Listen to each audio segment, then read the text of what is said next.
Yo, it is just before 10 o'clock on a Friday. I have some guests in studio. Feel free to ask questions. Let me know what you have going on, where you're watching from. We're going to be talking about M6 Global, and we're going to be talking about security and different things that need to be implemented in our community. I'm going to kick it on the FM. Here we go.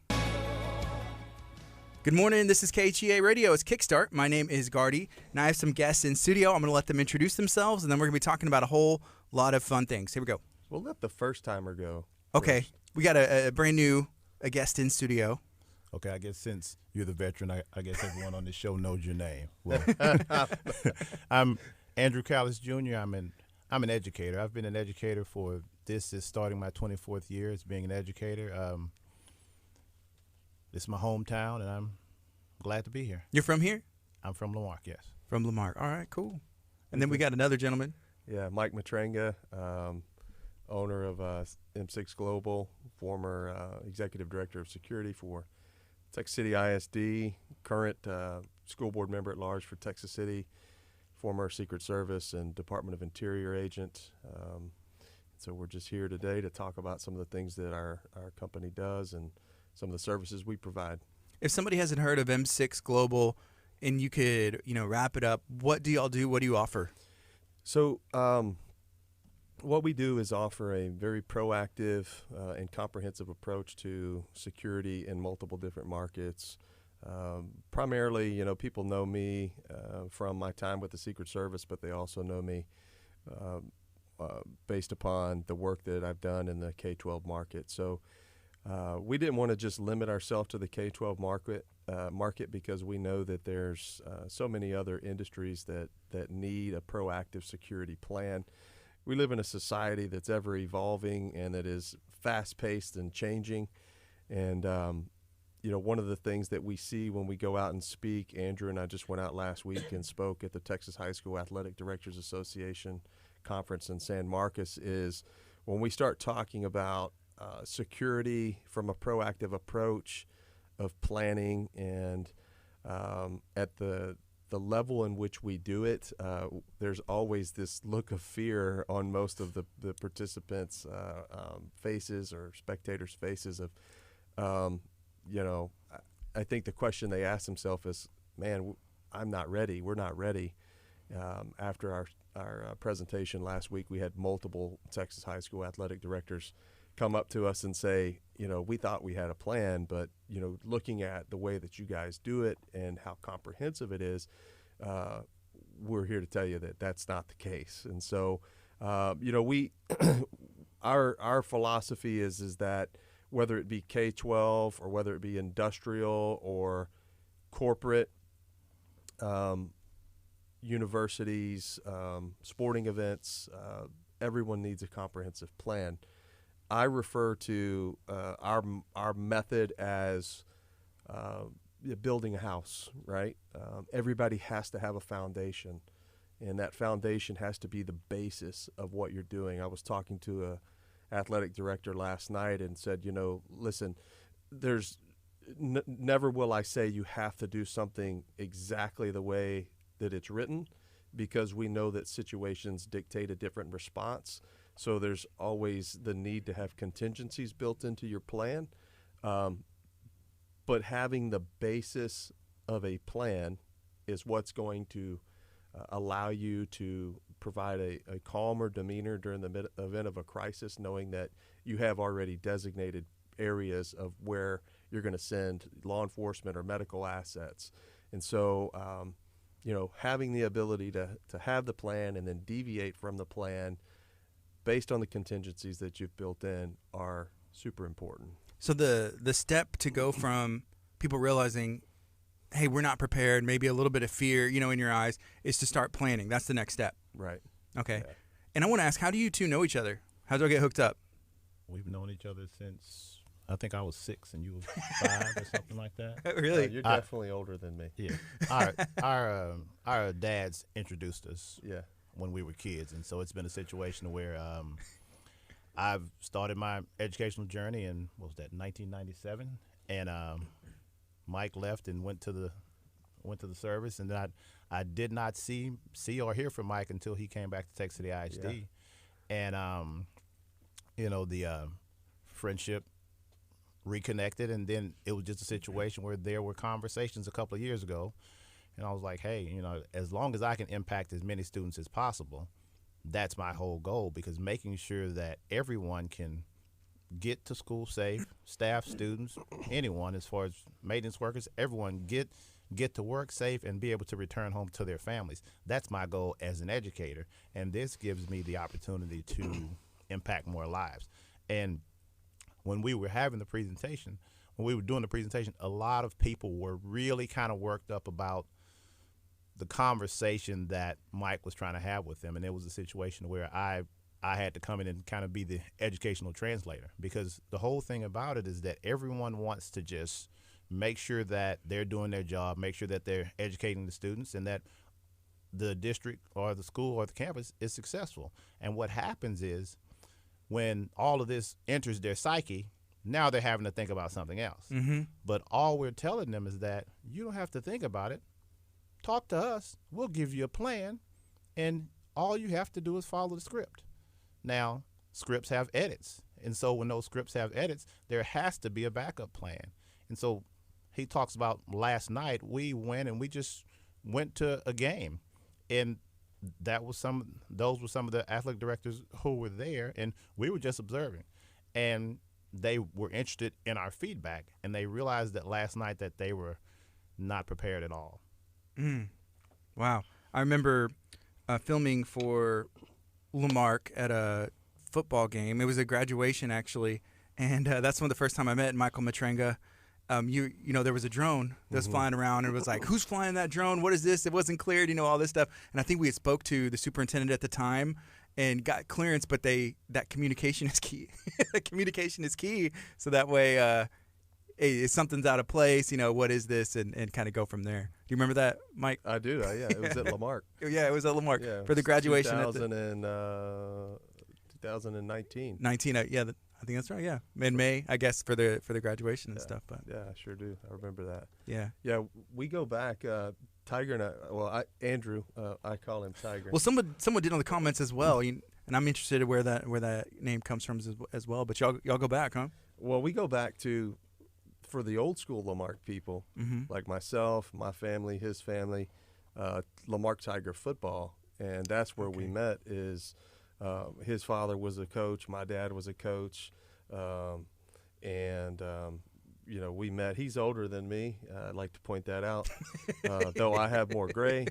I was going to say, let's look at the camera, I like please. to call this a distinguished look, but little salt and pepper. But that's where we met as kids. And like you said, we hadn't seen each other in years. He went to do his thing, went off, and he's a collegiate athlete. And I went to the Secret Service and came back. And I remember the first day that I saw him, we were in admin, and he was actually waiting to be interviewed. And, I just know him. I know who he is, and he's got good, strong moral and ethical character. I know his family. And, it didn't matter how much time had passed between us. I just know that he was the right guy for the job. And so I remember seeing him in there, and I'm like, man, what are you doing? And he told me that he was applying for the job at Lamarck High School, and he was the assistant principal there. So I walked in the interview room, and I said, hey, I don't know, what you guys have in mind, but I'm telling you that we're not going to get a better candidate than the gentleman that's sitting out in the lobby. He's a Lamarck kid. He's got, good stock here in Lamarck. He understands the community. He knows the people, and we would be doing ourselves a disservice if we didn't seriously consider hiring him. And they ended up hiring him. I'd like to think it was because of my recommendation, but I'm pretty sure that it was because he knocked the interview out of the park. It was a great interview, and at the time, I was a great fit. I was there for 2 years, and then I moved on and went to Goose Creek Memorial. And that conversation I had with Mike a couple of years ago, it came to fruition, in like March? And he was like, hey, we're having a meeting. I need you to come to this meeting. And I looked at the itinerary. I was like, this is not a meeting. This is a mission statement. So I'm looking through everything. So I show up and had a chance to meet with the rest of the team. And a couple of weeks later, I ended up becoming the director of educational emergency planning. Yep. And so it was a situation to where there was another opportunity for me to be a good fit and another opportunity for me to impact as many students as possible. Mm-hmm. And that's the part about it. I mean, I started in education in 1997. I was an English teacher and a coach. And for 20 years, I taught English and I coached. And it was just a situation, an opportunity to grow and become an administrator and be able to be on that road to where I'm having the conversations with people about, I just want to make sure that everyone's safe. And I was having those conversations before Mike and I reconnected. And then once we reconnected and I started the job at Lamarck High School, it was a situation where they were like, okay, you're over safety and security. Okay, you're over the threat assessment process. And I'm like, wait a minute. Let me go back to my schoolboy days and start reading and seeing exactly what's going on with this. And then as I familiarized myself with the process, that became another level of passion for me. Mm-hmm. So, educators, people that are going, they're passionate about teaching. They're there for the right reasons and they love it. They want to focus on teaching, right? Exactly. And that's where M6 Global and experts come in that are able to focus on that other part, the safety, right? Right. Yeah, and that should be the primary goal of administrators and teachers as a board member is that they should be there to educate the kids, to be there both for the students mentally, physically, educationally. They shouldn't have to really worry about the things that we do. We should be able to come in, take that burden off of their plate, do that pre-advanced planning for them, and then have that as a standard throughout the district. And so one of the things that I've realized, and I came on the job on June 11th, 2018, just a couple weeks after the Santa Fe tragedy. And my first day on the job, I was testifying before the Senate in Austin, Texas, regarding mass violence and school shootings, and I was nervous because it was my first day on the job. I didn't want to mess it up already, first day, and I have a tendency to be a very direct speaker. Sometimes that's a good thing, sometimes that's a bad thing, which is why I have Andrew here to help me, kind of. Andrew, give me a wink if you want me to hit the mute button. It's fine because we've had to have conversations with people and it's kind of like you have to. I'm like, okay, well let Mike breathe so I can jump in and give them another view. It was actually the night before our panel discussion. We were speaking with a couple of the athletic directors, and there was a pleasant look on one of the athletic directors' face within the first 2 minutes, and then the look turned to terror. And I mean, she started checking her phone because she was making sure to check back with the people in her district to make sure that these were things that they had in place. And so we talked about it, and we talked about exactly what you're going through right now is what everyone else is going to go through once they feel like that. Once they understand that this is a requirement. And so there's not wide range knowledge about the fact that this is actually a requirement. Mm-hmm. And so it's a requirement. Are you going to do it? Is this something else you're going to put on your plate? Or are you just going to slide that plate over to us and then we slide this plan back to you? Yeah. And so, but that's the hard part about it. And right now, because I'm halfway through the classes that I need to that I need to complete in order to be a certified school safety officer or school safety auditor. And there's not a lot of us in those classes. Mm-hmm. And so I think there's over 1,200 school districts in the state of Texas. And so that puts us in a situation to where probably by the end of October, I think there'll probably be less than 150 people on that registry. Yeah. And that's gonna put us at crunch time in all districts, because those districts are going to have to make sure that they can schedule people who are actually on the registry and who are certified to actually do these audits instead of trying to do them in-house if they did not send their district representatives to these classes. And that's an issue, because as I said in that first session, there were about 4 districts represented, but there were a lot of the educational service centers represented. But that's not representative of the entire state of Texas. And so that's going to be a problem. So that's why people need to go ahead and jump on this right now, so they won't have to wait in line, and so their time won't run out. Mm-hmm. Yeah, well, and like I said, when the first day on the job, I was testifying before the Senate, and that hearing led to multiple hearings, which led, where I participated as an expert witness, and that testimony, not just my testimony, but the testimony of actual security professionals, led to the passage of Senate Bill 11 by our Senator, Larry Taylor, here in League City. And, I will tell you that though I think that Senate Bill 11 was a very good step in the right direction, there's obviously a breakdown there. And the reason why I say this is because there are certain mandates that are required by Senate Bill 11, one of them particularly being the audits that are now required every 3 years that school districts have to complete and submit to the Texas School Safety Center. The penalties of failing those audits or failing to complete the audit is that your superintendent and your school board can be removed if you have a failing audit and fail to comply or get up to compliance, a passing safety audit grade. And so what's troubling to me is I'm a data-driven guy, right? So everything that we do, primarily, we start with a survey.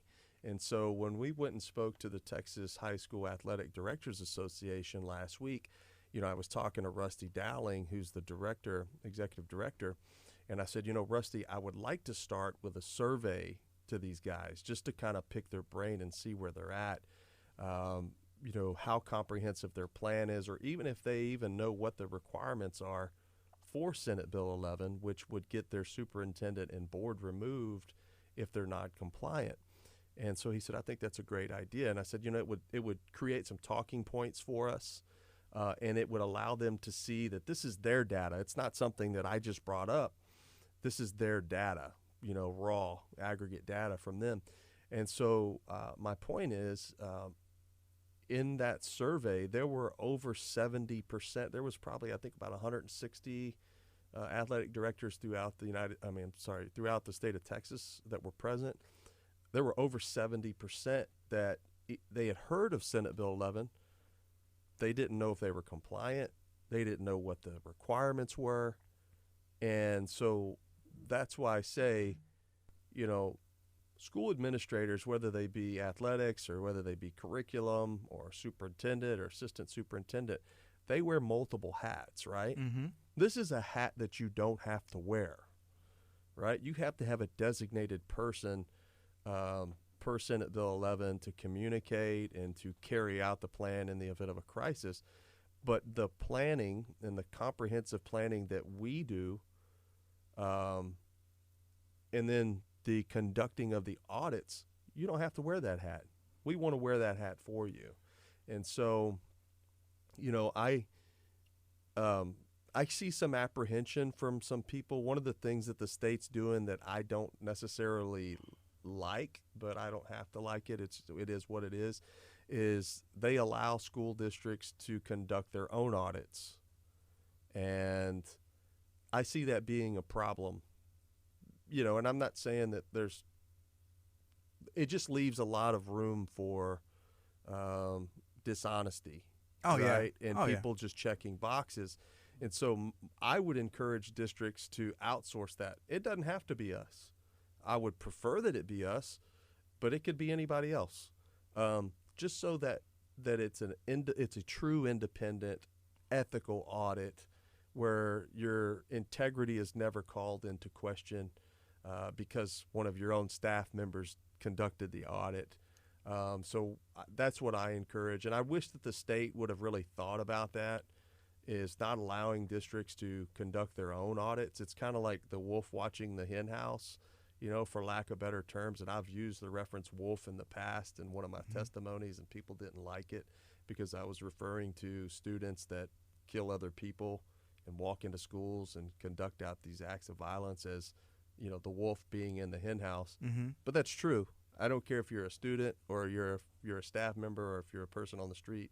Anybody who comes into a facility where students are there to become educated and does harm is a wolf and therefore should be handled appropriately.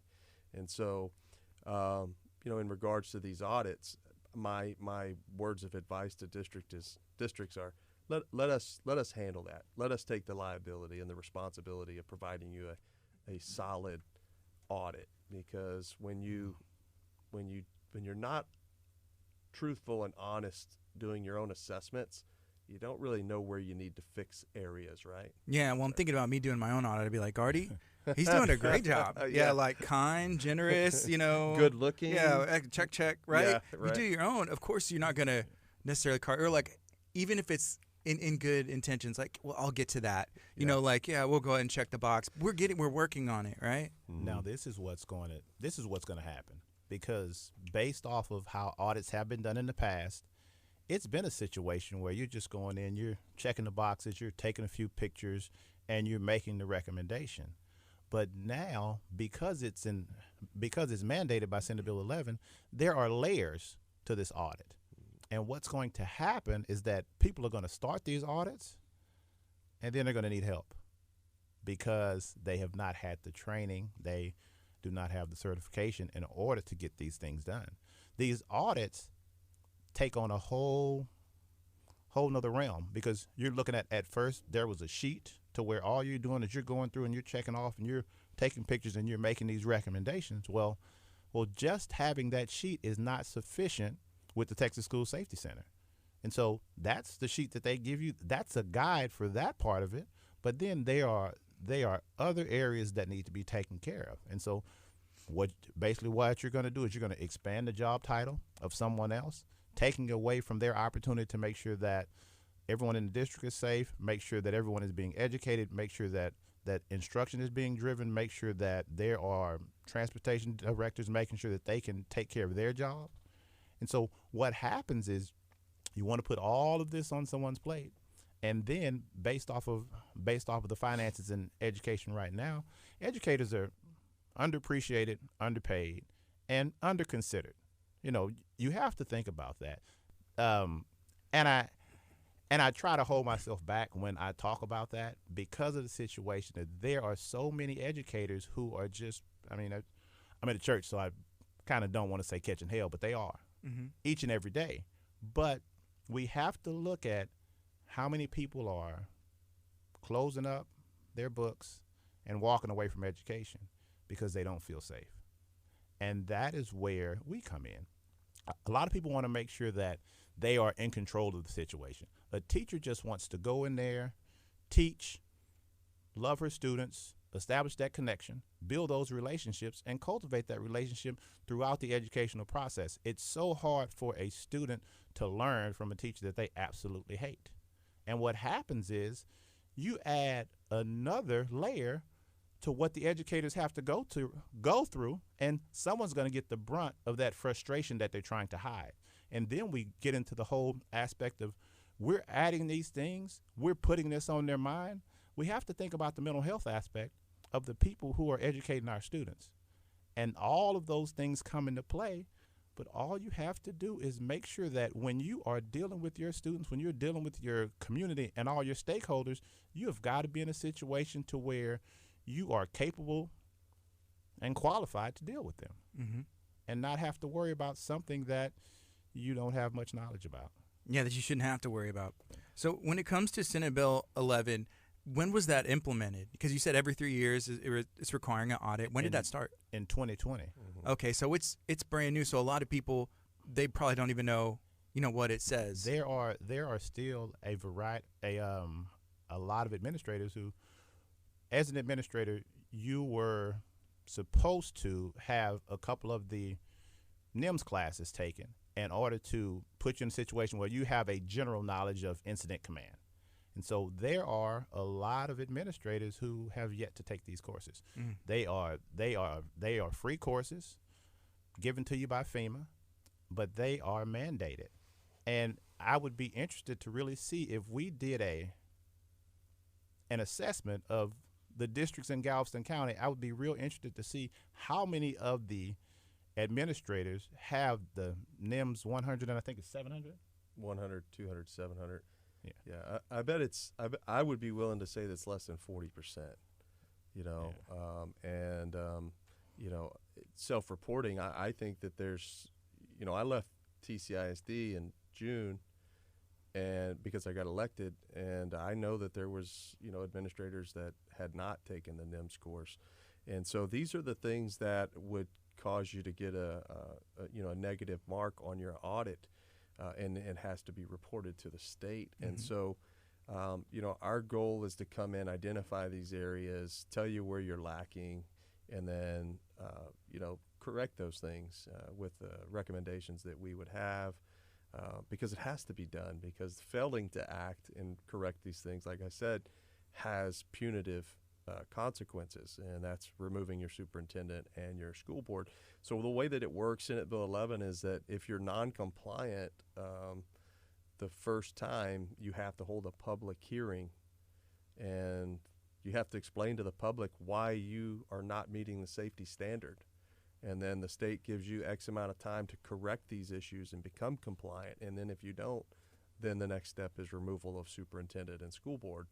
And so, though there, you know, I like the language, and I think that there definitely needs to be consequences. You know, what I'm not confident in is the process. Is, you know, we had testimony from 2018 into 2019. I think I testified, I don't know, 4 or 5 times. And, you know, the bill was passed, and then it took effect January of 20. And we're still in the process of trying to get the certifications, because the state has, you know, they're still trying to figure that out. So, you know, Andrew will be the first on our team that will be certified. And he'll be certified in, 2 weeks, I think. And October 14th. Yeah, is the October last 14th. day. And so he'll have his certification and all of his mandatory classes taken. And so you know, we just wanted to come on today and talk about this process to schools, that one, we can provide you with the service that you need. Two, you know, our professional opinion, because it is a business. I mean, let's be honest, it is a business. I don't want anybody to think that I'm oblivious to that, but it would be beneficial for you to hire an independent contractor, so that there's no question of your integrity. And so there's just it's mind-boggling to me that even as late as last week, or as recent as last week, you know, over 80% of those administrators 80% of the administrators we talked to had no idea what the requirements were. And it's like, wait a minute, we're moving into 2022, and there's still this gap in communication. Why? I don't know. You know, it makes me question whether the efforts of Senate Bill 11 were all in vain, because we know that people forget. You know, the Santa Fe shooting, they're calling it the forgotten shooting, because people forget.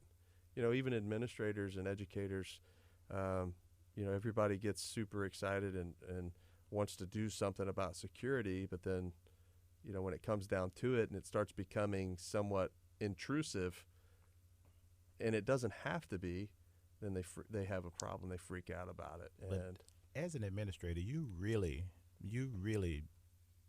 don't want to have that on the forefront of your mind. You want to make sure that the school day is running right. You want to make sure that the clerical staff is doing what they're supposed to do. And in order to make everything flow well, you want to make sure that your administrative team is doing what they need to do, what the counselors are taking care of their business, to make sure that the students and the teachers can focus on what the main thing is on a campus, which is the instruction and the education and the educating of those students. We can't forget about what the main thing is. You know, I taught English for 20 years, and it's no way that in that classroom I want to worry about what are we supposed to do in this lockout drill? What are we supposed to do when it's lockdown? What's the difference in lockout, lock in, lockdown, shelter in place? So what? I want to teach my class. I want to bond with my kids, and I want to move them forward. But you know what? Hey, here's a book. This is the Emergency operation plan that we got from M6 Global. Hey, who's Andrew Kallas? Oh, he wrote this. So this is all we have to do. This is what we're supposed to do here, and this is something that is across the board for the district. And being able to have a plan, sometimes we just have to remember that when we were in second and third grade, to just get in that straight line and follow those directions.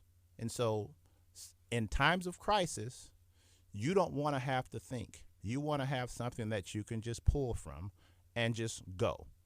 Because at that point, you're still able to keep your students safe because of the relationships that you have built with those students, because they feel safe with you, and then you're not freaking out because you have a plan. We do not want any of these students to be unsafe. Whenever they have that book and it's this is what you do in this situation, that situation, lock in, lock out. How often should these classrooms be, I guess, going over these things and practicing with the students just so they're familiar and it's not brand new? Well, fire drills are once a month, and some of these drills, sometimes they're once a year, sometimes they're once a semester. But at the beginning of the year, when you're going through your beginning of the year procedures, you're going through all of these things. And so as new students come in, they get put in a situation where they should have, okay, this is what we did at the beginning of the year. You have a little 5-minute video, so you're caught up to speed. Whether you retain what happens in that, at the point of a crisis, when your teacher is able to go ahead and go to the script, go to the plan, you're going to recall that, because at this point, the teacher has done their job as far as built a relationship and cultivated trust in those students. And so, hey, let's all fall in line and let's go ahead and do this. And hey, there's a crisis going on over here, but you know what? We're going to be tweeting and texting about it at home tonight safely. Yeah, one of the things that we did at Texas City ISD when I was there is we wrote out the protocols. And I think everybody, for the listeners, we're not talking about just active shooter.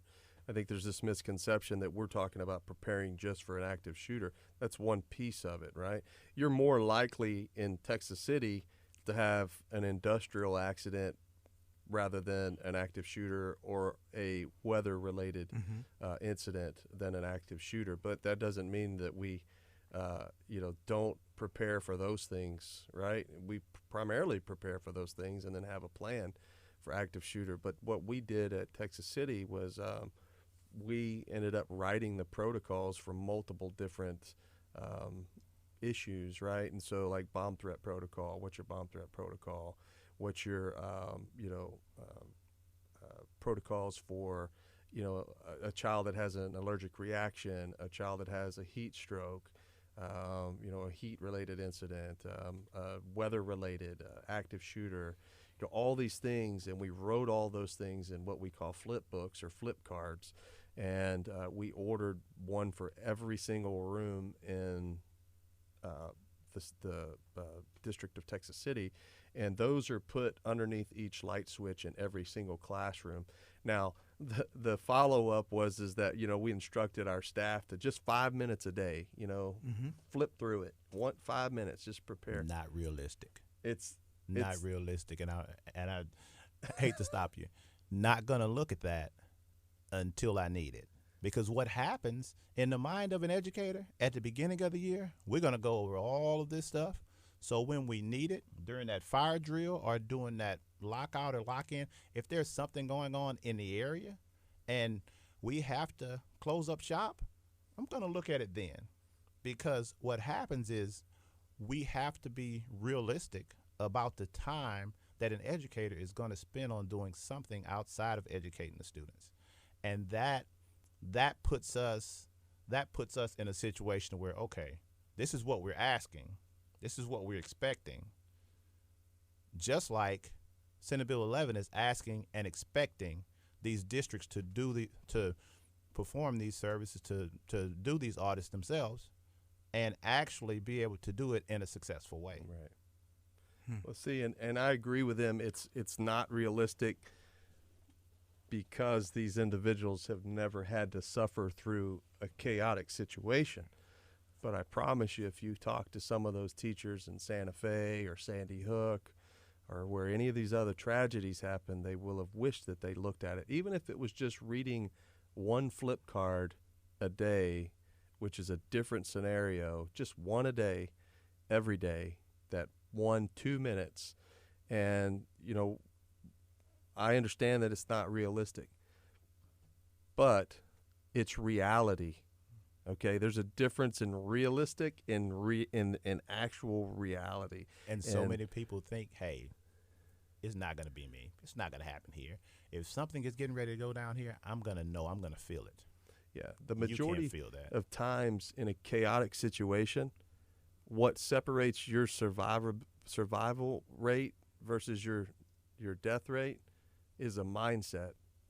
And that's what, when I got to Texas City, I definitely have some regrets of some of the things that maybe I said or some of my approaches, but people didn't understand that, we're coming fresh off the heels of a tragedy in our county. I'm a serious guy when it comes to this stuff, and so I took things really serious. And I also didn't understand that, even though my wife's a teacher, has been a teacher for 22 years, the way I talk sometimes is not well received, and that's why we have Andrew here on our team. But having that combat, and I don't even say combat mindset, just survival mindset. You have to have a survival mindset. And reading that one flip card, just going over the lockdown drill, it takes 30 seconds. Read it every day. Go to the next day. Read your secure drill, because they changed it. It's not lockout anymore. It's now secure, because lockdown and lockout were so confusing to parents. So the new terminology as of this year is secure. And so I just encourage people, take 30 seconds. We wrote them. Read it. You don't want to have to be flipping through there figuring out what you're doing in the event of a crisis. It's too late at that point. And those seconds that you're wasting could mean the difference between your survival rate or survivability or your students. And so, you have to get into this mindset. It should become second nature, and very repetitious. But, I understand that teachers are busy, man, and, my wife's a teacher, and I was talking, we had a team of 8 training on Tuesday night with the rest of the board, and TASB was there, Texas Association of School Boards, and they were talking about, what does education look like to you? What does Texas City success look like to you? And to me, one of the things that I talked about, and it has really nothing to do with security, it just talks about how we live in, we're moving on to 2022. We have, serious advancements in technology. We're seeing teachers leave the profession at an all-time record rate. That if we don't get a handle on it, if we don't do something different relatively soon, brick and mortar schools are going to be a thing of the past. And, I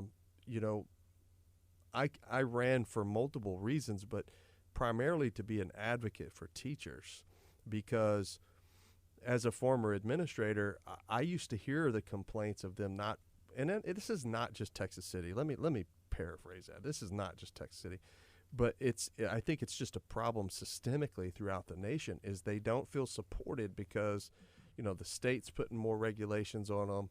They're putting more, requirements on them, whether it be through testing or, special ed, 504 programs. And so they're tired, right? We keep giving them extra hats to wear without more compensation. And this goes to related to security. I remember getting into a heated debate with a couple of the senators on the panel where I was testifying, because they thought that, magnetometers, or metal detectors, for lack of better words, were the end-all be-all to preventing active shooters in schools. And they, my cost analysis to run those magnetometers to hire people was just astronomical, and no district could sustain that, really. And so the company that was selling them, obviously they're going to come up with some nonsense. and they had tried to convince some of these politicians that, well, we'll just train the staff to do that. We'll train the teachers. And I said, absolutely not. I said, Right. I mean, these teachers are leaving the profession at a record rate. They already don't feel supported. We keep adding more onto them. It's not their job. And then what to happens do that. if there is an issue and they find something? They're not trained to handle that. Like, oh my goodness, what is, this, it's a knife. You know what I mean? Or something like that. Oh, It's a weird thing. It's hard because we talk about things that are realistic and and things that we want people to do. Throughout that day, the day in the life of a teacher is they're basically waking up and their mind is 1,000 miles an hour because they have all of these different things that they are focusing on that they want to get accomplished for that day. And it's kind of like a boxer. Everyone has a plan until they get hit. But as a teacher, as an administrator, you have a plan. You have a set plan for that day. You have a framework of things that are going to happen, and those things are going to happen. And then you also have things that you really want to make sure that you get through. But based off of, you may have a student walk in the first period, and they're bringing something to you that has nothing to do with you or nothing to do with the campus. And so because of your relationship with that student, hey, I'm going to go through this lesson. I'm going to get instruction going. I need to save this student so they can become engaged in the lesson, so they can be here for the main thing. We have to, each and every day, when teachers, educators, when they walk into the building, there's someone who needs them. There's someone who needs them. Throughout that day, they're going to say something or they're going to do something that's going to impact the rest of the day for someone else. And maybe even the rest of their life. All of those things come into play. And so being able to peel that onion back, being able to peel the layers of that onion back, that's basically their duties. So are we going to drop an olive in this onion? Are we going to drop whatever other vegetable or fruit that you can think of, a slice of that in this onion, so they can pick that out and try to deal with that too? Because at the end of the day, it's still going to smell like an onion. And are they really going to be equipped to, would you eat an orange that's been sitting in an onion for 5 days? Exactly. And so being able to add that layer, it's going to put a bad taste in the educator's mouth. And that really puts us in a situation to where we're here to help. And being here to help is not always comfortable for people to hear. Look, we want to help you do your job better. We want to help take some of these things away. And all of that happens. And some people are like, well, hey, we got it. Our district, we have a safety and security person in our district. They're going to be able to handle that. Well, hey, you're taking them away from keeping the district safe. They already have a job. So you're adding layers to them. Now, hey, are you going to compensate them for that? Or are you going to compensate that teacher that you made the lead teacher for this side of the building? Are you going to compensate them for that because you are asking them to be trained in something outside of their scope? And it makes more sense to bring in, people who are experts in the area or have a team of experts in specialized aspects of their job, and that's what they do. To me, that makes sense. I see it all the time. The company, they have somebody, hey, we'll just do it in-house. And it's like, that's fine, and you can do that, but you can also hire an expert to go do that exact same thing, and they produce a better product.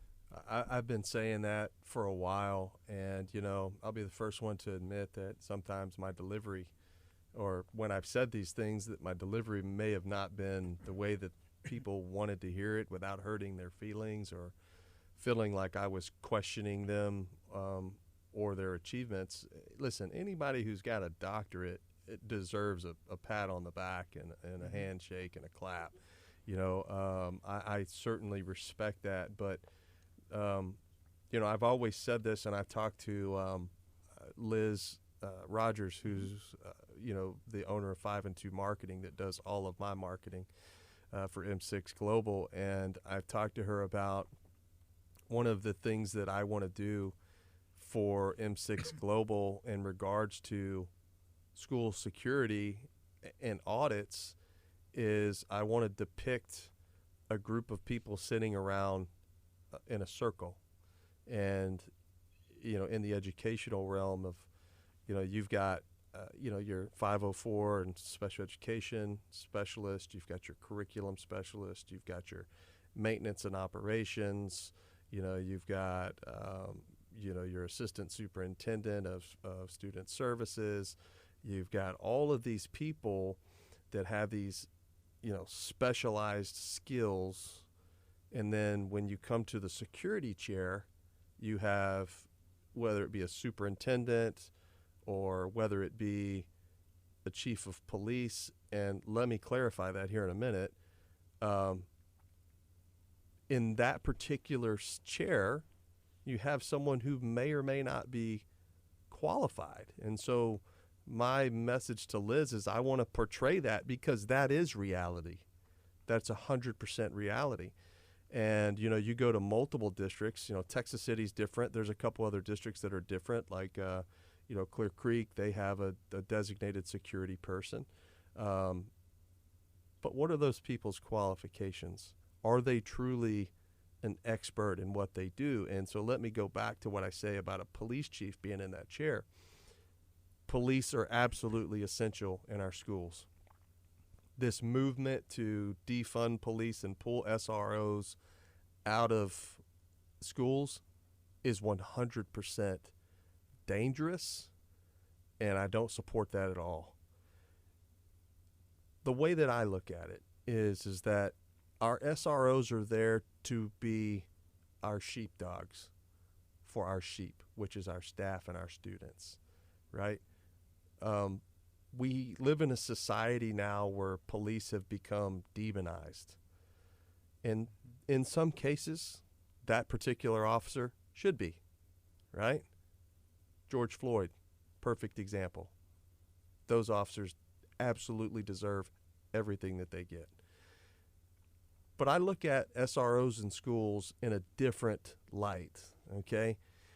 Because of the image that society has portrayed, I feel that this is a great opportunity for those SROs to be nurturing relationships at an early age with students, to be building them up so that when those students become adults, they may or may not have to fight them when they pull them over for a traffic ticket, or they show up to their home because they're having a bad day with their spouse, because they've established that relationship since they were a child. And so that is the importance of an SRO in schools. In regards to security, yes, they provide a security element, but the majority of the SROs don't have the extensive security planning background. It's more of a patrol background or an investigative background. So can I say it? What? So I don't know how comfortable Mike is when I talk about this. Now there are the two schools that I've been an administrator at. I've had a great experience with the SLOs, and they put themselves in a situation to build relationships with those students. And the best example of that I've had is Trenton Bell. Oh yeah. And he's the best. He's awesome, man. And it's great to be able to work with an officer on campus and be able to make sure that we're all working toward cultivating the whole student. But Mike was talking about it's only a part of it. It's only a part of the security element. But the misconception is that, hey, all we need are officers around, but policing is not security. And I know he doesn't like when I say that, but policing is not security. And I can't get past that, because you can't just throw a badge as a blanket over security within the school district, because there are some people that aren't going to respond to that, and there are some things that law enforcement has not been trained to do. Now, they may go to a class and go and get another certificate during their continuing education, but how much are they going to use that in their daily job? How much are they going to specialize in that? Are they going to go to the advanced part of those things? And so being able to have officers as an element of security is necessary, but being able to say that the fact that you have officers around is safety and security is false. You're not being realistic. Yeah, no, I agree with that, and and it's a very sensitive subject. There has to be a coordination between law enforcement and your security personnel because they are different. They're two separate entities, but they're both necessary, and they have to be coordinated and working together. And so, just to touch on what Andrew was saying is, Trenton Bell, Texas City, and I'm speaking on behalf of Texas City. I shouldn't speak on behalf of Texas City. I'm speaking on my personal experiences with these individuals. The staff, the SLO staff that we have at Texas City ISD is phenomenal. I'm thinking as I'm talking, people's faces are popping up in my head, and you've got the leader of the SLO program, Derek Fillmore. People don't know his story. Grew up here. He's from here. He started as a security monitor, as a hall monitor at Texas City, and then went on through his police career to Galveston and then to the county, and then started as an SLO at Texas City ISD, then became a sergeant, and then got promoted to lieutenant. He is embedded in the community. People know him, and you cannot put a price on that particular type of relationship, right? Mm-hmm. Roderick Reeves, he's a local pastor in our community. Phenomenal person. Patrick Sanchez, his wife's a teacher in the district. Jennifer Williams, I can recall multiple times we would have, students at Texas City that we just could not calm down. And Jennifer Williams had this special gift of being able to talk to these kids and getting them to calm down and be reasonable with us and with her. And a lot of times preventing an arrest. Listen, nobody wants to put any child in handcuffs, right? If we can talk those students down and make them understand why some of the things that they may be doing are wrong, and then guide them in the right direction. Jolyn Garza, Jared Ashton, Sergeant John Hamm, who was the former chief of Hitchcock.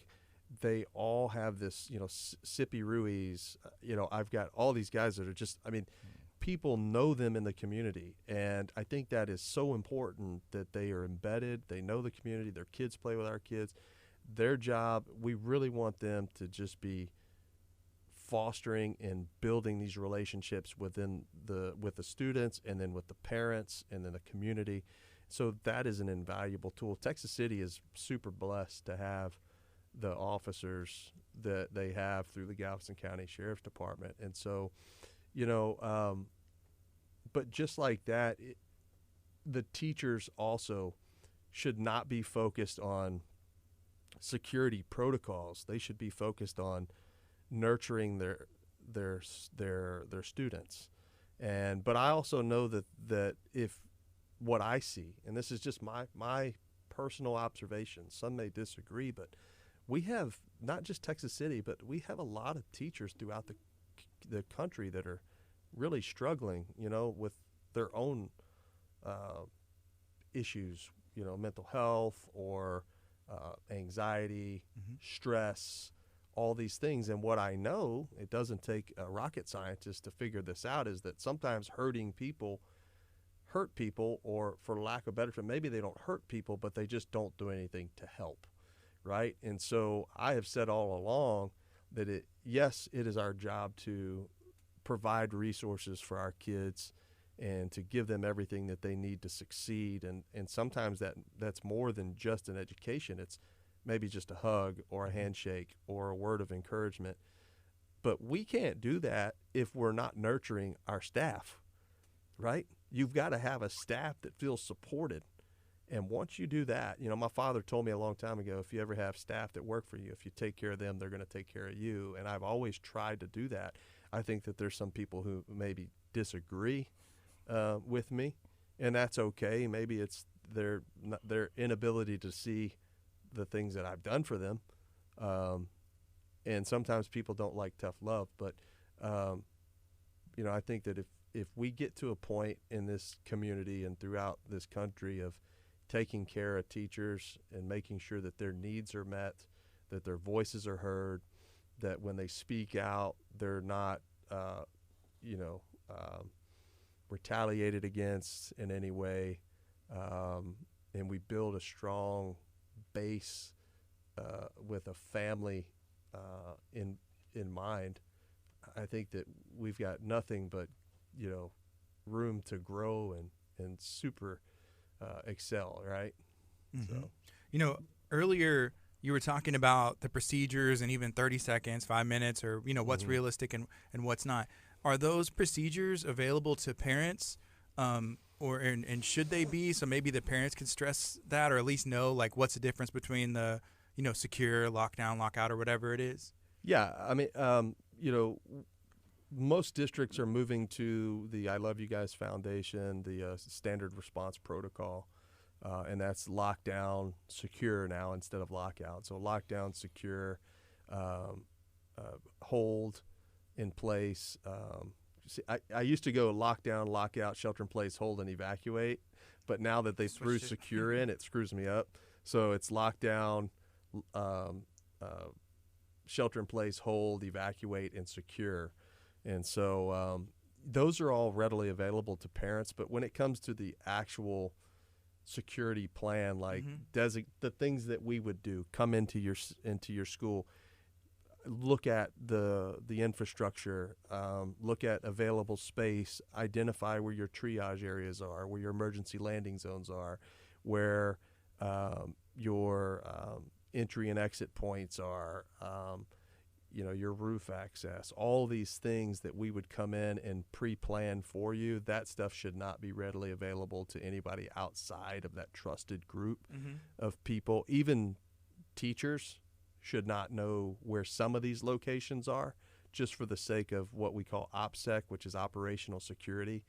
And, some of that has to be kept close. But, yeah, the standard response protocol, we push that out to the parents on a regular basis, very regular basis. Yeah. What about, training for substitutes? Yes. Training for substitutes is part of Senate Bill 11. And, I know that that's a big thing.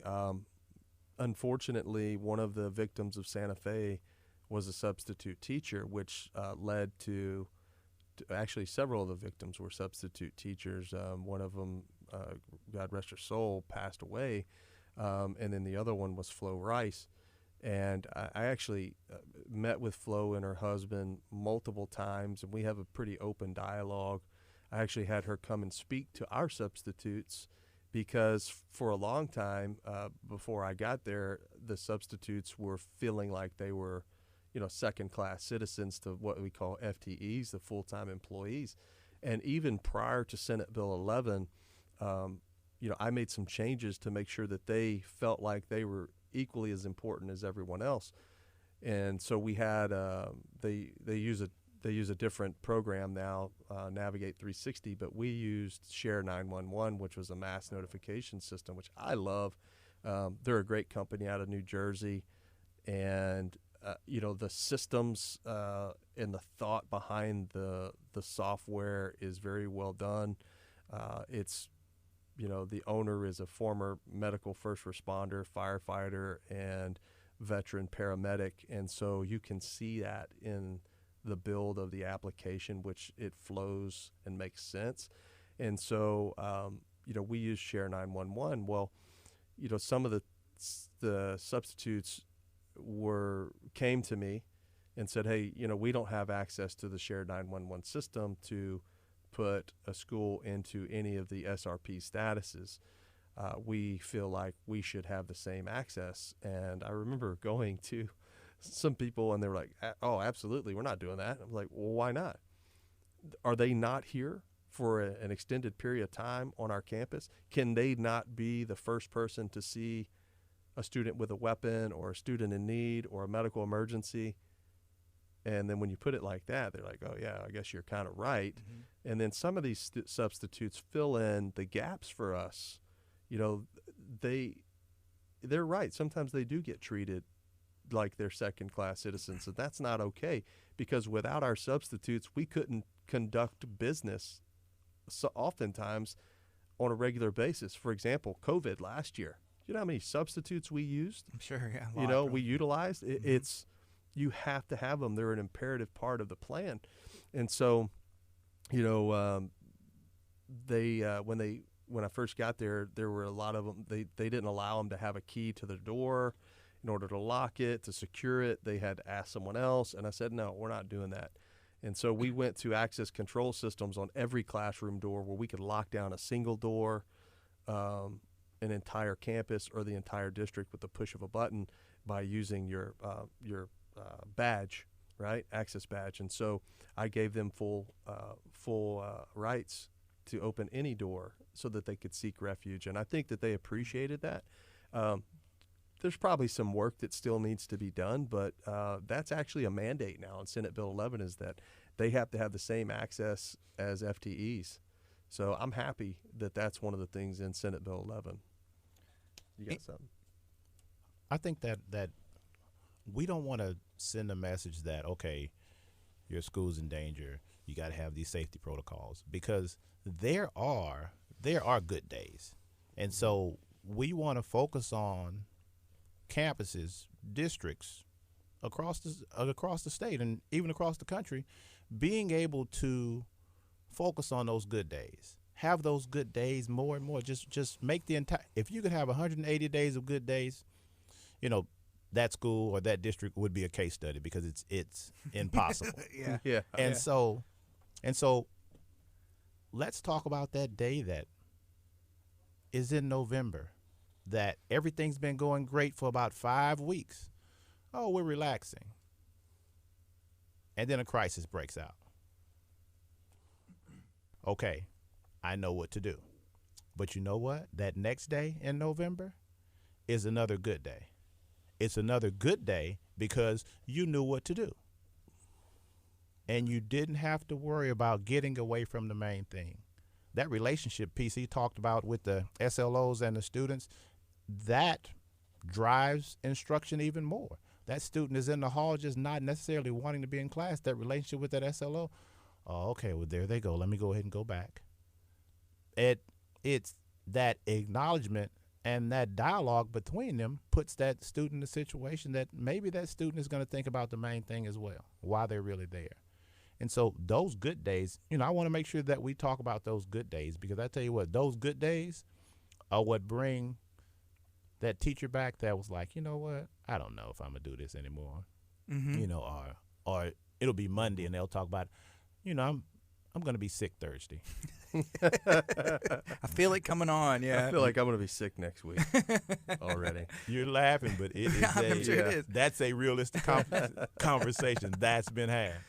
So if you have those good, you know, officers that are in the schools and they're having a good relationship with students, I guess, can that translate, you know, even when those students graduate, for them to realize, hey, there's these officers and there's good people out there, or vice versa, I suppose. Yeah, and that's what I'm saying is that, you know, one of the things that I did, well, the very first thing that I did when I came to Texas City in 2018 is we had 11 deputies over 7 campuses. We had no deputy on any elementary campus, which in my professional opinion are your soft targets. And so I identified that as a vulnerability right away. Listen, there was a lot of technical pieces that I did at Texas City ISD that I regret some of them, but here's the thing that people need to understand. I had no choice. The way that the bond was written is I had to spend X amount of dollars on technological advances in security. If I had it my way, I would have invested a lot of that money into people, right? And when I say people, I mean bringing in an individual like Dr. Adam Sines from Applied EQ that's out of College Station, that's part of my team, that Andrew's met, who's got TED Talks. He's one of the best emotional intelligence professionals in the country. And I actually wrote an 86-page grant myself and Craig Straw. I got to give credit where credit's due, And the powers that be at the time chose to go with somebody else.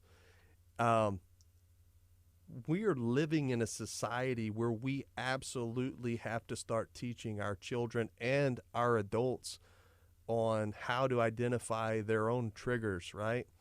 And that's what Dr. Sines does best. And so, bringing in Dr. Sines would have been helpful. He's anybody who needs emotional intelligence, reach out to me. He's part of our team. You want to train your staff in emotional intelligence and social emotional learning for your schools or even your corporations. Let us know. We'll be happy to facilitate that. But there's so many things that we did that I think we could have maybe done better had I had the opportunity to spend the money in a different way. You talk about SLOs, so we had 11, right? We hired 8 additional officers, giving us 19. Well, just like anything else, and listen, we have a great superintendent. I want to give her a shout out. She's actually done a very good job. We haven't always seen eye to eye on a lot of things, but she's absolutely the accountability piece and the structure that we need. She's doing a good job. In the process, there's pains, right? Mm-hmm. I want to acknowledge that, but I feel like we're in the right direction. But I will say that maybe we disagree on some things. One of the things that we've done over the last couple of years is, I felt like our elementary schools were very vulnerable, so I put an officer at every campus. Well, just like every school shooting or every crisis, once something doesn't happen for an extended period of time, the budget starts getting cut back, right? Mm-hmm. And so, no fault of our own, but the budget starts to get cut back, and we start seeing, maybe we can move some of this money we're spending on security or deputies into another area. And so that's kind of what happened. So now at Texas City ISD, we don't have a deputy at every single elementary school. We've, through attrition, we've been able to lower that number from 19 down to, I believe, 15. And so I hate it. I don't like it. If I were a parent of a kid on one of those campuses that doesn't have a designated SLO, I'd be angry about it. I don't like it at all. I think it's something that, as a board member, I want to address at a later date. But you talk about relationship building, and you talk about graduating high school and getting into, adulthood. 100%. That was the intent of why I hired all those deputies at that early age, so they can foster those relationships, they can build on them, and then those children can learn that officers are good people. They're here to help. We're not there to use them in a punitive manner, though that sometimes we have to. And I've always said, and I think this is where school districts get it wrong. I can recall multiple times being so frustrated because I would see things in the school that administration or teachers allowed behavior, some of it criminal behavior. They would allow it, and then my argument would be we can't allow that in the school, because if we allow that in the school, that tells the student that they can do the same thing outside of the school. There has to be one standard. The expectation has to be the same, because if we allow it in school, they go out on the street, they go on the sidewalk, and they talk to a police officer or an adult, whether it be verbally assaultive or physically assaultive, that child is going to end up in handcuffs and could potentially, at the least be arrested, at the worst be shot, because no one ever told them this is not okay and that we had a different standard in school. We have to be good stewards of them, and there has to be one standard. And I had a big problem with that. I can recall speaking to former Superintendent Dr. Rodney Cabness, who also is part of our team as a consultant. And I remember telling Rodney, Rodney, we can't have two standards, man. It's dangerous. It's dangerous for us to have two standards, because we're telling these kids that they can behave that way in public, whether it be with, a general person on the street, a law enforcement officer, or their boss. We're not doing them any favors by allowing this behavior, and even the parents, I remember he knows, there was multiple times I would come to the school and parents would be belligerent, and I would tell them. That's me at my kid's school. Not really. We had a policy. Yeah. Ask, tell, make. Ask them to stop doing what they're doing. It's unacceptable. Tell them to stop doing that. And then if they don't do that, then make them do that. And it only took about 2 or 3 parents either getting arrested or being escorted off property to realize, oh, we better not go to the school and act like that and become verbally or physically assaultive, because that Mr. Matranga is going to get us, So it's like, it is what it is. There are some stories I will not tell. I was going to say, I'm sure you've seen a lot. You said since 1997? Yes. Been in education? I've been a part of 10 different school districts, and everything rings.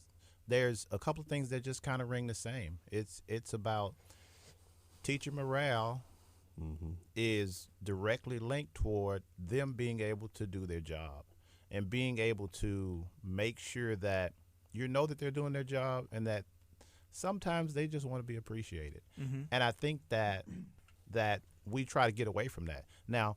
But there are some teachers who, when you're trying to appreciate them, it doesn't matter what you do. It's just not going to happen. Yeah. But we just have to make sure that those people that want to be there, those people that want to educate those students and foster those relationships, that they're celebrated. It's as a teacher, I used to say that I would get my energy from those people that didn't want to be here, because I knew that I had to work harder to make up for their shortfalls.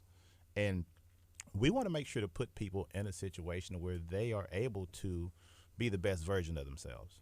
And that's not always easy. It's not always easy. And that's really our focus. Our focus is making sure that everyone gets there and everyone gets home. And, hey, how was school today? How was work? Hey, it was fine. Everything was great. Hey, this person did this in the cafeteria and it was funny. We don't want to say, hey, well, man, I got to the parking lot and I couldn't leave because there was so much going on out there. Mm-hmm. And I've been in some districts to where there are things that have happened, and it took us about a week to recover. And maybe we had a plan, but it wasn't a good plan. And that's the part to where you want to make sure that we're able to give that district a good plan, so they don't have teachers trying to adjust, trying to rebound from something that happened 4 or 5 days ago. Yeah. Because they have so many questions. You have a lot of intelligent people on your campuses, and so they're going to try to break down all that information and try to make an understanding for themselves, because there's no clear understanding. So, 1997, you got into education. M6 Global was not here yet. Senate Bill 11 wasn't passed yet. How did we get here? Is it, my assumption is just like technology, a lot of stuff is more readily available. Was stuff like Senate Bill 11 needed in 1997, or is just society's changed so much, technology, cameras, social media has led us here? Well, I mean, there's a lot of different theories, and I mean, I just feel like the evolution of our society really is dictating how things are going. There are some flexibilities that people have in the community, in the home, and in the schools that have made people feel like that these things are okay. It's okay for a parent to feel like they're entitled to come up to that school and curse the principal out. It's okay for that parent to have that teacher not wanting to go to the extracurricular activities because that parent openly told the teacher, hey, when I see you outside of this school, you're going to have to understand what I mean. Those things. And I was in a school district at an activity, and a parent made a teacher, she was not okay with going to her car, but she's there to supportive students. And being able to have that to be an okay environment, being able to have people where they're supposed to be at these extracurricular events or whether it's on campus, being able to notice that there's something that's not quite right. And when something doesn't look right, something's not right. And that part of the day, we don't necessarily feel comfortable talking about. We just feel comfortable about talking about those good days. But the path to all of those good days is making sure that we're aware of things when they're not right. What do you think, Mike? I think that there's, to answer your question, was something like this needed in 1997? I would say yes, because if you look in 1999, you have the most, well-known active shooting, school shooting in the nation, and that was Columbine. And I think that, right? with it getting so much attention in the news and stuff, it's almost like, hey, you kind of made him famous, right? And right. I don't know. Well, but, I think that what's concerning to me is that we still have school districts and parents who think that this won't happen to them, whether it be an active shooting or any other type of crisis, right? It won't happen, right? And they say they've got a plan until we come in and we show them what a real plan looks like. And the look on their face of some of those administrators last week, I didn't even need to ask them, were they prepared? Because the look on their face told me that they were not. And, listen, there's this misconception that security has to be intrusive. It doesn't have to be intrusive at all. The Secret Service does it better than anybody else.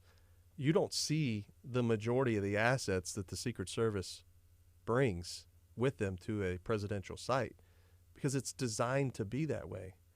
And so some of the things that we did at Texas City ISD in regards to technology, like the facial recognition system, it's now been removed from Texas City, and I completely disagree with that. For whatever reason, I've been on the board for 4 months. I haven't had the opportunity to really ask, but I do plan on asking why, because what I know is that I took every precaution to make sure that I chose a system that was not discriminatory, that did not take into consideration race or gender. It solely worked off biometrics, which is equivalent to a fingerprint, and it's the same thing as your face. Your face is yours, and it only has the measurements that it has. And so can it provide a false positive? Yes, it can. It can identify certain kids that are not that person. But that's where the human element, that's where I come in and write in a policy that states before we contact any person that the system has identified, you have to have 3 sets of human eyes confirm whether that's the person or not. And those are those contingencies, policies that we put in place. That system was so effective. We had students that were wanted for felony sexual assaults. People don't think that they have those kids in their schools. They do. I don't care if it's private school, charter school, public schools. Yes, there are those particular types of kids that are associating with yours. And we had students that were wanted for, various crimes, and we would place those students in the database. And we had multiple students that never even breached the doors to the school if they wanted to cause harm because the system detected them on the exterior of the building and our deputies met them at the front door. So why that system was taken out, I have no clue. But there will be a point where I will ask that question because I owe that to our community, our staff, and our students. I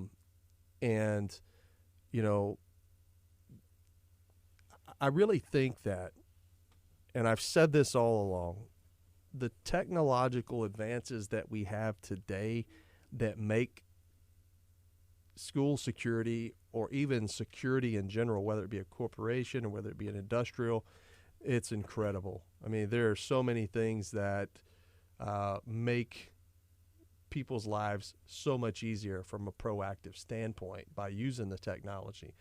But what it all boils down to in 1999 and in 2021 is human behavior.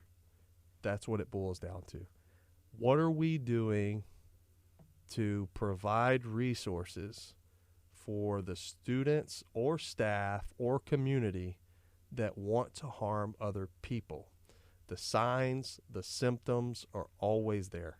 I've said that till I'm blue in the face. And like I said earlier, if I had it my way to spend the funds that we had at Texas City ISD the way that I wanted, at least $3 million would have gone into providing resources for those students. You know, suicide prevention, self-harm, students or staff that wanted to hurt each other. Because people don't need to misunderstand it. It's not always students who are a threat. It's community members. It's sometimes staff who are an issue. And the behaviors are always there, right? I tell people this, that behaviors don't lie. People do. Don't listen to their words. Don't listen to what they're telling you. Watch their body. Watch their actions. Mm-hmm. And that is what's going to lead you to make the decisions that you need to make. But you have to have a solution, right? And so it's not enough to just say, you know, hey, I think that this guy's got a problem. This is what's going on. They've got some very strange behaviors. You know, they said this or they said that, and then we blow it off. We've got to intervene. Or just continue to watch and be like, okay, we'll keep an eye on him. But then, like, hey, is there, I guess that intersection where you can help and say, talk to these people and stuff? I've said all along that, and I get pushback, is every school district needs to have protocols, right? Mm-hmm. Where we have students that once you meet a certain threshold, let's say that there's a student that I have one in my head right now. You know who I'm talking about. But I mean, I know. Okay, you know exactly who I'm talking about. It took us absolutely putting this kid in handcuffs before anything was done. I mean, multiple assaults, multiple threats, one towards him. And see now you narrowed it down. Well, but it wasn't until right. It wasn't until that we got there. I got there, and this kid was in handcuffs that I start pulling up the behavioral history, and I go, why? What is going on here? Why did it take us putting this kid in handcuffs to discover that there's a problem, right? And we have the data. Then at that point, that's where the threat assessment process came into play. Being able to assemble a threat assessment team on the campus, putting us in a situation where we can get a chance to know the whole student. The threat assessment team involved every facet of the campus, because there's only a certain part of that student that I knew, but the other members of the threat assessment team were able to connect the dots.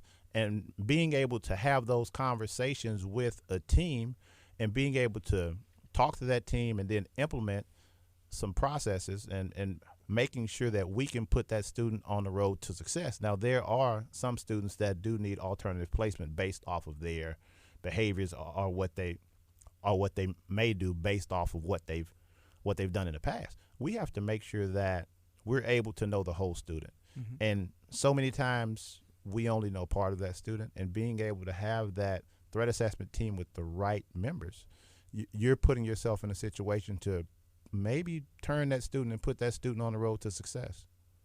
Because it was great. At first, I paused a little bit, but it was great to sit at graduation, and it wasn't great to me until I got to my car. But it was great to sit at a graduation this past year and see that student walk the stage. Mm-hmm. Because someone intervened in that process and someone made that student feel okay to where they didn't feel like they needed to be a threat. That's where it's at, though, Gardy. I mean, we've got to get to a point in our society. I mean, I say this all the time, and I've never seen, I'm 44 years old. I think that our society is more divided now than it's ever been. We're more inclined to pursue violence rather than de-escalate. And so that's where programs like Dr. Adam Sines with Applied EQ comes in. Is, like I said, it's not just students, it's also community members teaching parents and teaching staff how to de-escalate a situation with their students or with just someone on the street or a parent, but also understanding their own triggers, also understanding their own triggers and understanding their own psyche of how to provide a more productive, happy, healthy life for themselves by understanding themselves. And, I would really like to see a program like that adopted all throughout the United States. And there are some districts that do that very well. Clear Creek ISD took a little bit different approach than we did.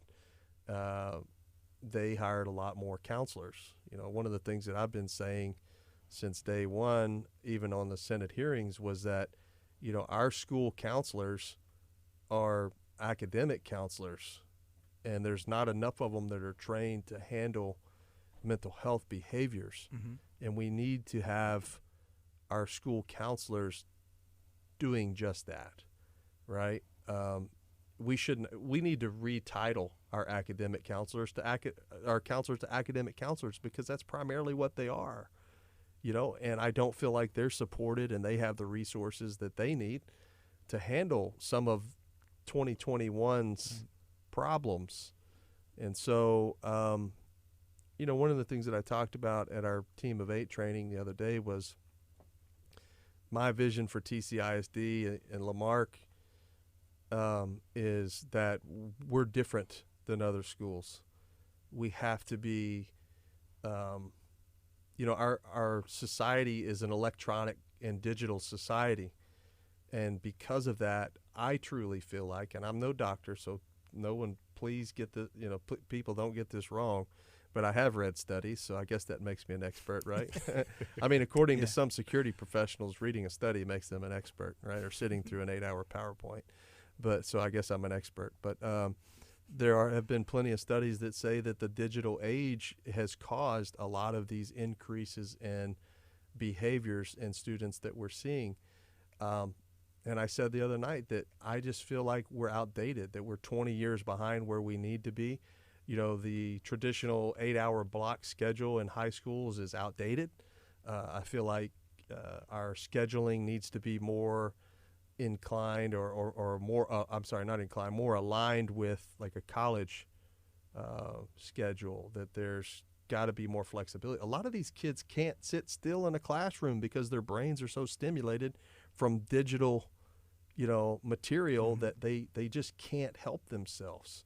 And so it's a matter of paying attention, and these old school 8-hour blocks are they're outdated. So I would like for us to be the school of 2030, where we have these, very unique schedules or instructional blocks, where we're not just doing the normal 7-8 blocks of instruction and you move on to the next one.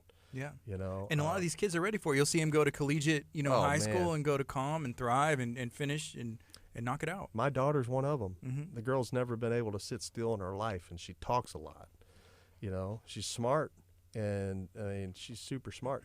But she, last year was her sophomore year, sophomore year. She still made A's and B's, but we struggled just to get her focused. And so this year she was doing dual credit and some collegiate, and she's got a little bit of flex in her schedule. She's got all A's now. And she's like, "Dad, you're right. I love it." I said, cool. We've got to get more advanced in the style and way we're teaching these kids. We've got to be different at Texas City ISD. So we have a couple minutes left. Okay. Andrew, is there anything else you would like to share today? Well, the one thing I want to drive home is, I've said it a couple of times, our goal, our mission is to make sure everyone gets to the building, the facility safely, and gets back home to their families in the evening, in order to be able to have the energy and the mental well-being to get up and do it all over again the next day. Yeah, and I'll add on to that is, let us take that stress off of you. Let us take that cap off of you amongst the other 10 that you're wearing, and let us put it on, just to provide you that peace of mind knowing that it's going to be taken care of. And all you've got to do is just understand the plan once it's done. And I think that would help out a lot of people. And even, outside of just the planning, the auditing, let us take that cap off of you. Let us wear those 2 caps for you so that you can focus on what needs to be focused on, and that's nurturing yourself and your students so that we can have a productive society, because there's a lot of hate out there, and we've got to get better. We really have to get better. Thank you guys for joining today. I appreciate y'all. Yes, sir. Been Thanks talking for having us. to M6 Global. I got Andrew Kallas and Michael Matranga. If you're watching on social media, you can go back and watch this, maybe share it with a friend, and let me know what you think, or if you have any questions. I'm sure you can get a hold. And how can somebody get a hold of y'all to ask any of those questions? Website is www.globaldefense.com. And you can go on there and see Andrew's pretty face. Click on each one of our photos, and it'll provide our bios, our resumes. You can contact us directly through the website. The phenomenal job that Liz Rogers did on that. It makes it easy for us, so you can reach us there. The phone number's there. It actually reroutes to my cell phone, so it'll come to me if you decide to call. So we would appreciate any consideration, and thank you for your time, Gardy. We appreciate it. Thank you guys. All right. All right. This is KHEA Radio 99.5.